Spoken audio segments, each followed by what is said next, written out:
Hello guys. Hai, hari ini saya nak kongsikan cara bagaimana nak rekodkan skrin menggunakan Canva. Okey, mula-mula kita ke canva.com, kemudian kita boleh login menggunakan Google, Facebook ataupun Apple. Kita gunakan akaun MOP. Okey, kalau kita tengokkan kat dalam Canva ni ada banyak kita boleh gunakan untuk membuat presentation. So, saya akan pilih salah satu slide untuk dijadikan presentation saya, tapak presentation saya. Okay, saya pilih satu ya, English lesson. Okay, dalam ni kita boleh edit sendiri untuk ikut kesesuaian kita. Okay, dia dah sediakan template. So, kalau kita tak nak, kita buang. Kalau kita nak, kita gunakan.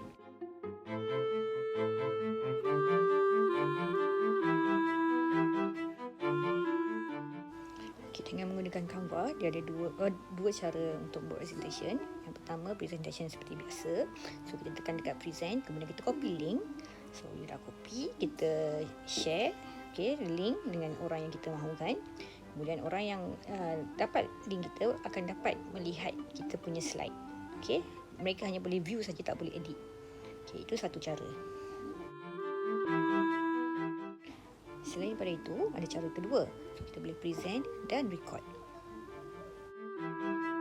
Untuk cara ini, ada option kepada kita jika kita tidak membuat kelas secara live. Okay, kita record dahulu kita punya presentation dan kita share kepada anak murid kita. Okay.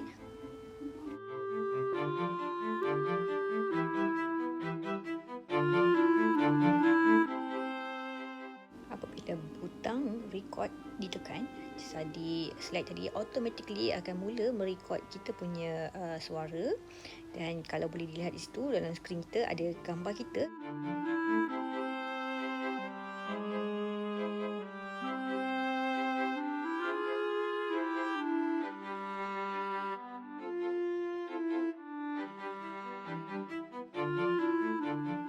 Di bahagian skrin belah kanan ada add notes.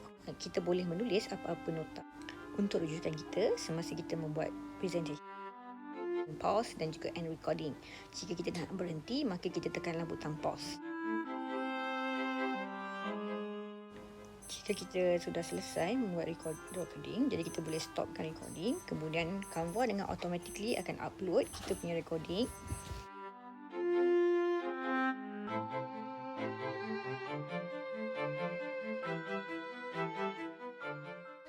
Selesai recording, so kita akan dapat link. So link ni yang kita akan gunakan untuk share dengan orang yang hendak melihat presentation kita. Berdasarkan pandangan hadapan yang diberi. Okay, so guys, ini penting ya sebab kita nak tentukan ketinggian. Okay, so terima kasih kerana sudi mendengar tutorial untuk kali ini. So semoga kita jumpa lagi. All the best.